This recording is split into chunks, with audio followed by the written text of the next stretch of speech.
ప్రభు సూత్రాలు సిస్టర్ గారు, నేను మీ మికాయ గారిని మాట్లాడుతున్నానండి. మరి నిన్న వేసిన ఆడియో బాగుందా అండి? నచ్చిందా? ఈ ఆడియోల్ని మీరు పబ్లికంగా చూడకూడదు, వినకూడదండి. ఎవరో లేనప్పుడు లేదా ఇయర్ ఫోన్లు చెవుల్లో పెట్టుకుని ఎవరికి వినిపించకుండా వినాలి. అప్పుడే బాగుంటుంది, కలగడుతుంది అన్నమాట. అంతేకాదు, మరి మీకు బైబిల్ ఉంటుంది కదండి, మీరు ఇచ్చిన రెఫరెన్స్ని ఆ అధ్యాయం మొత్తం చదివే ఇంచుమించు. అంటే అది ఒక వృత్తాంతం కదండి. ఒక యుద్ధం జరుగుతుందంటే అక్కడ బోల్డ్ సంఘటనలు ఉన్నాయి, అక్కడ ఏమేమి జరిగింది, దానికి కొంచెం వివరం ఎక్కువ ఉంటుందన్నమాట. కరెక్ట్గా ఒక వాక్యాన్ని తీసుకొచ్చి వేసారనుకోండి, అది సుతామొదలు లేకుండా అర్థం కాకుండా ఉంటుంది. ఏదో మనం తప్పు చెప్పడానికి చూపించినట్టు ఉంటుంది. కాబట్టి మేము ఇచ్చిన రెఫరెన్స్ని ముందు వెనకాల చదవండి. దానికి సంబంధించి ఒక సగం అధ్యాయం వచ్చేస్తుంది. మరి అవన్నీ మరి బుల్లి స్క్రీన్లో వేయాలంటే కష్టం కదా. వేయడం కష్టం, మీరు చదవడం కష్టం. అదనమాట అండి విషయం. మరి నిన్నటి వీడియోలో నేను వేసిన రెఫరెన్స్ మరి కరెక్ట్గా సెట్ అయ్యిందా అండి? చెక్ చేసి చూసుకున్నారా? మరి మనుషుల కంటే పోనీ అమ్మాయిలు కావాల్సి వస్తారో, అమ్మాయిలకు అబ్బాయిలు కావాల్సి వస్తారో, మరి శరీరం లేనటువంటి, ఒక ఆకారం లేనటువంటి ఈ బైబిల్ దేవుడికి ఎందుకండి అమ్మాయిలు, పొడిసి పిల్లలు? మీరు చెప్పండి. మరి ద్వితీయోపదేశకాండం 7వ అధ్యాయంలో ఇచ్చిన వాక్యాలు చూస్తే మీరు పక్కన ఉండేటువంటి ఇరుగు పొరుగు రాజ్యాలతోటి, మనుషులతోటి, జాతులతోటి అస్సలు కలవకూడదు, వాళ్ళతో కలిసిమెలిసి ఉండకూడదు, వాళ్ళతో వియ్యం అందకూడదు. అంటే పెళ్ళిళ్ళకి అమ్మాయిల్ని అబ్బాయిల్ని ఇచ్చుకోవడం పుచ్చుకోవడం అంతా ఉండకూడదు. ఆ రకంగా చేస్తే నా జాతి కలుషితం అయిపోతుంది. నన్ను మర్చిపోయి మీరు వేరే దేవుళ్ళని పూజించడం మొదలెడతారో, అందుకోసం వాళ్ళని ఎట్టి పరిస్థితుల్లోనూ దరిదాపుల కంటే రానివ్వకూడదు అని ఇదే రకంగానండి ఒక్కొక్క యుద్ధంలోనూ పూర్తిగా అంటే మళ్ళీ రూపుమాపేయడం అన్నమాట జాతిని. అలా యుద్ధం చేసేసి సర్వనాశనం చేయమన్నాడు ఈ బైబిల్ దేవుడు. వాళ్ళ భక్తులు కూడా అలాగే చేశారండి. మరి అంతా చేసినాక కన్ని పిల్లలకి మాత్రం వచ్చేటప్పటికి రూల్స్ అన్నీ బ్రేక్అవుట్ చేయడం ఏంటండి? మాట అంటే మాటే, చట్టం అంటే చట్టమే, ఎవరికైనా ఒకటే, అంతేనా? కన్ని పిల్లలు వచ్చేటప్పటికి మాత్రం వాళ్ళు మాత్రం ఎత్తుకుని వచ్చేసేసి మీకోసం ఉంచుకోవాలా? ఇది ఎక్కడ చట్టం అండి బాబు? మరి వాళ్ళ వల్ల మాత్రం వీళ్ళ జాతి కలుషితం అయిపోదా, అపవిత్రమైపోదా? చెప్పండి. మరి ఒక శరీరమే లేదు, ఒక ఆకారమే లేని ఈ బైబిల్ దేవుడికి మరి తన వాటా పువ్వులు ఎందుకండి? ఆ పువ్వులన్నీ తీసుకెళ్ళి గదిలో కూర్చోబెట్టుకుని తలుపులు వేసుకుని నాలుగేలాడేసుకుని ఎగదేగా చూడ్డానికా? చెప్పండి మరి న్యాయం. శరీరం లేనివాడికి పువ్వులతో పని ఏంటి?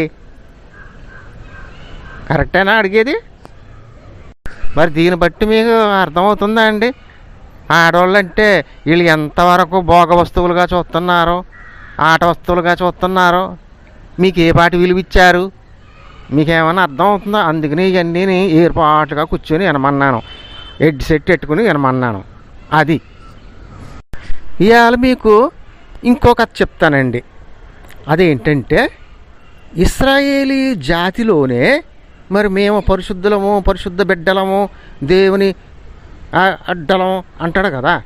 మరి వాళ్ళు చేసిన పని చూడండి. మరి ఇక్కడ జరిగింది అంటేనండి, ఒక అతని ఇంటికి ఒక అతను చుట్టంగా వస్తాడండి. ఆ చుట్టంతో పాటు అతని ఉంపుడు గత్తె లేదంటే అటు పెళ్ళం అనొచ్చు, మొగుడు పిల్లలు ఇద్దరు వచ్చారు.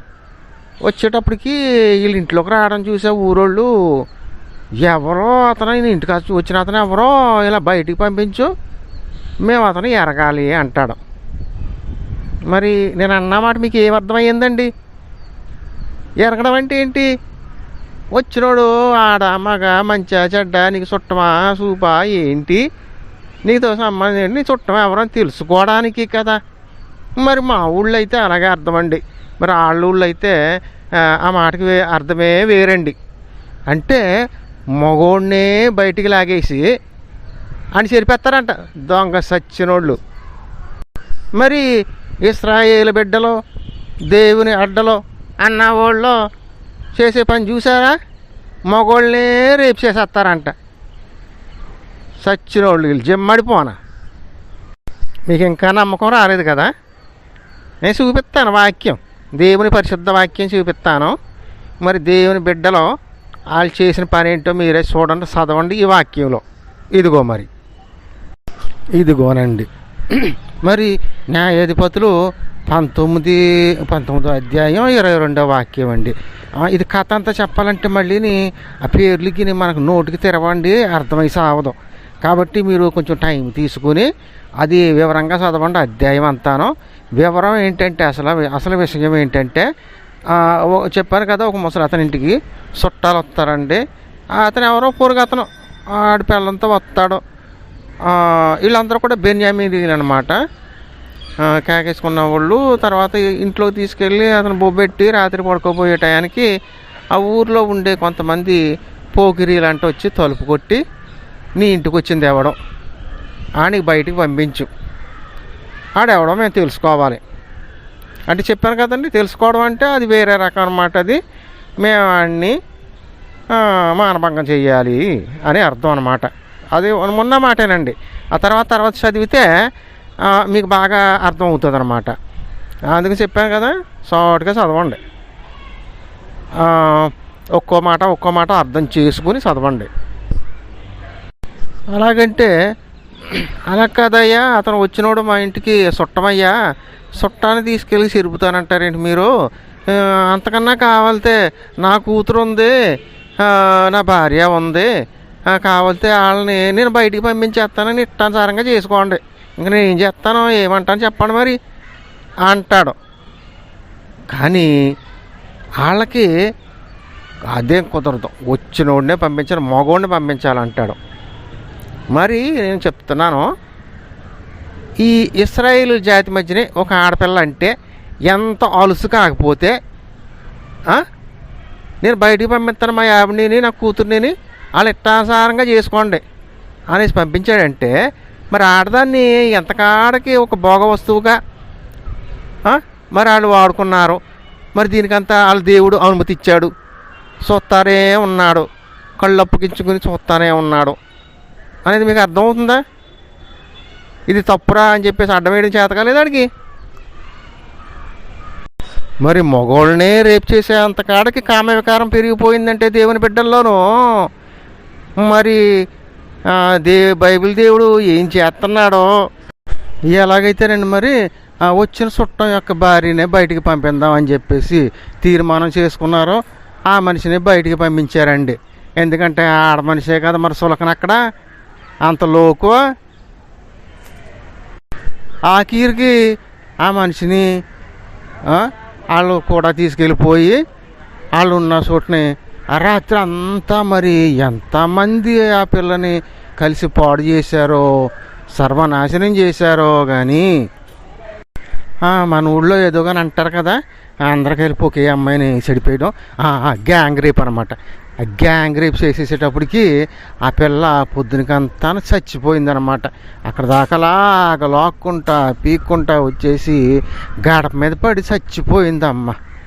పాపం మా బంగారు తల్లి ప్రాణం వదిలేసింది. మరి ఇంతమంది కలిసి అంత వికారంగానో వాళ్ళ కామ వికారం అంతా చూపించుకుని ఒక్క పిల్ల మీద పడి ఆ పిల్లని అలాగ నాశనం పెట్టేస్తే మరి బైబిల్ దేవుడు ఏం చేస్తున్నాడు? కళ్ళు అప్పగించుకుని చూస్తున్నాడా? నాకు అసాధ్యమైంది ఏది లేదు అంటాడు దొంగ సచ్చినోడు. మరి ఇలాంటి చోటని కాపాడొద్దా?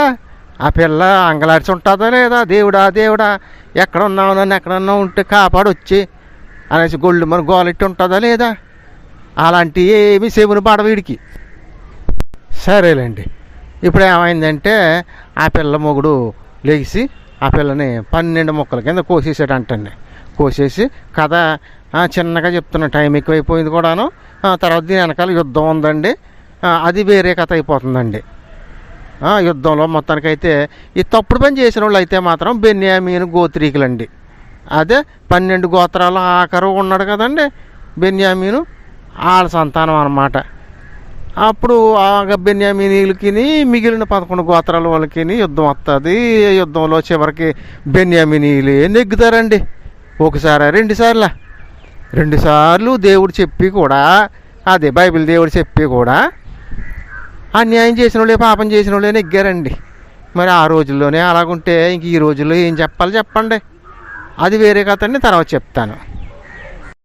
మరి ఈ కథలో కూడా ఆడదే అంటే ఒక భోగ వస్తువుగా వాడుకున్నారు. అదంతా మిడుతూ చూస్తానే ఉన్నాడు బైబిల్ దేవుడు, ఏం అడ్డం వేసుకోలేదు అన్నమాట మీకు అర్థమయ్యిందా లేదా? ఎవరైనా పాపం చేశారంటే నేను దహించే అగ్ని, ఊరికి నీ చూస్తూ ఉండను అని చెప్పేసి అన్నవాడు మరి ఈ చోట్లంతా ఏం చేస్తున్నాడండి? ఆయన కూడా సైడ్గా ఉండి చోటుగా ఉండి అబ్బా ఏం చేస్తున్నారండి బాబు అని చెప్పేసి 4 ఎలా తీసుకుని చూస్తున్నాడా? మీరే చెప్పండి. సరే ఈ ఏళ్ళకి చాలండి, మరి సరిపెడదాం. మరి రేపటికి తర్వాత ఎపిసోడ్కి రెడీ అయ్యి రండి. మీరు బైబిల్ బాగా చదవండి, ఉన్నది ఉన్నట్టుగా నేను చెప్పితే నమ్మేయొద్దు. ఆ పని చేయండి. మరి మీరు బైబిల్ తీసుకుని బాగా శ్రద్ధగా చదవండి, ఉన్నది ఉన్నట్టుగా చదివి మీరే అర్థం చేసుకోండి. అంతకన్నా నేను ఏం చెప్తానండి? మంచిదండి. వందనాలు, దేవుని స్తోత్రాలండి.